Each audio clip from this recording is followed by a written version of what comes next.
Welcome to the next set of video notes. In this video, we will cover how to do a hypothesis test when you are comparing two different means. So this is the same idea as it was for proportions. We want to compare information about men and women, or different countries, or different classes, or different races, or different ages, whatever it may be that you're trying to compare. This is how you're going to do that hypothesis test.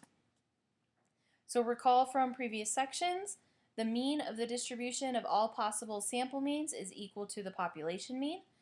The standard deviation of x bar, also known as the standard error, is sigma over the square root of n. And we have to use a t-distribution and a t-score when we're doing these tests because we are using the sample standard deviation in place of the population standard deviation because we will not know the population standard deviation. The t-score for the difference between two means is x bar 1 minus x bar 2. So the sample mean for the first population minus the sample mean for the second population divided by the square root of the variance for the first group over its sample size plus the variance of the second group over their sample size. And the degrees of freedom that we're going to use for this is the smaller of n1 minus 1 or n2 minus 1. So look at your sample sizes. Whichever sample has the smaller sample size, that is what you're going to use for your degrees of freedom. So then to set up the null and alternative hypotheses, again, these are very similar to how we set them up for proportions. So the left-tailed tests, our null starts with mu1 equals mu2. So that means we're assuming that the population means are the same. And then our alternative says that mu1 is less than mu2. So the first population has a smaller mean than the second population. The right-tailed test in the alternative, we're saying that the first population mean is larger than the second population mean. And then the two-tailed test, the biggest difference is that we're saying that the population means of the two groups are not equal to each other. We don't know if they're greater than or less than. All we can say is that they're not equal to each other. So the steps to do a hypothesis test for the difference between two means. First, identify important information and values. Second, write the null and alternative hypotheses. 3, calculate the test statistic and p-value, which we're going to do in our calculators only. We are not going to do this by hand.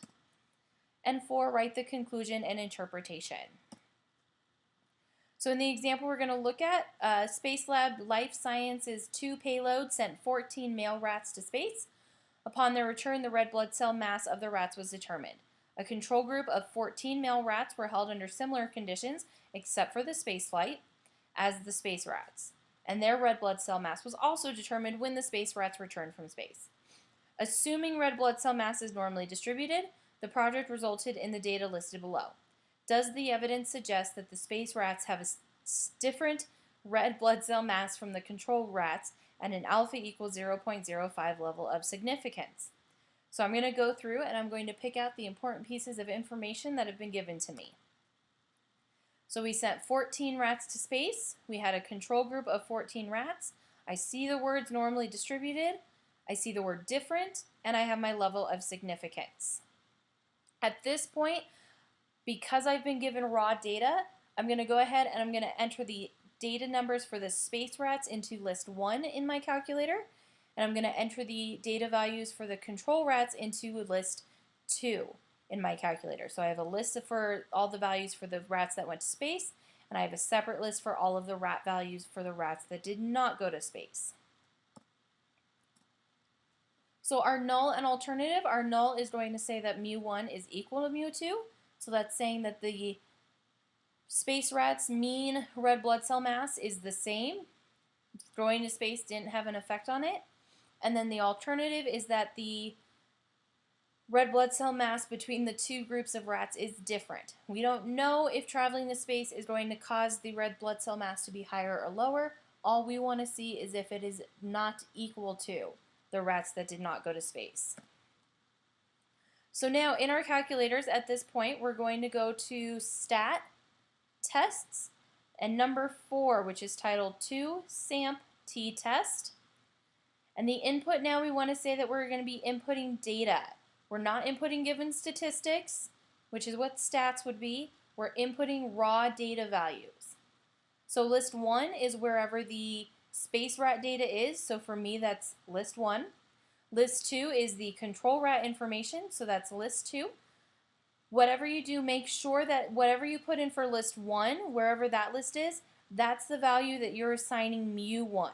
So if this were, let's say, a left-tailed test, so this would be a less than, it's going to be very important that mu1 is this list 1 value. So if you flip-flop things around or anything like that, just make sure you stay consistent as far as what is list 1, what is list 2 in reference to mu1 and mu2. The frequency 1 and frequency 2, those values are always going to be 1. Do not ever change those values. And then the last one, mu1, what does our alternative say? So our alternative says that mu1 is not equal to mu2. And then the final question is, do we want a pooled standard deviation? And the answer is always going to be no. That changes the standard deviation equation, and we don't want to do that. We want to keep it what we saw before. We don't want to use a different standard deviation. Okay, so at this point I'm going to go ahead and pull up my calculator, and we will make sure that we do this correctly. So I already have my data entered into list 1 and list 2. So I'm going to go over to tests, maybe, and number 4, a 2-sample t-test. I have data. My list 1 is L1. My list 2 is L2. Frequency 1, 1. Frequency 2, 1. We want not equal. We want no. So we're going to hit calculate. Okay, double check. Make sure the first line in your calculator matches with your alternative hypothesis. And now here we have a t-value negative 1.4368 and a p-value 0.1627. The degrees of freedom that your calculator calculates is going to be different than the degrees of freedom that you use, because the calculator is using this really large equation to calculate degrees of freedom. And we don't need to use anything quite that complicated. Okay? And then you can see the sample means and sample standard deviations and sample sizes for your 2 different samples. All right.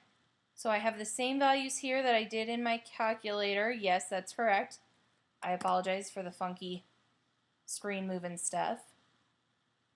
Oh my goodness, my computer is going so slow. I feel like it might be dying or something. Good Lord, what is this? Okay, here we go. So this is where we left off. So t equals negative 1.4368 and p is 0.1627. So is 0.1627 less than the alpha of 0.05? No. Therefore, we do not reject the null hypothesis, and we conclude that the mean red blood cell mass is not different between rats that have been sent to space and the control rats. So that means, well, maybe going to space isn't actually going to affect the mean red blood cell mass in humans when we send humans to space. It's not going to affect our red blood cells. Okay? And that is it for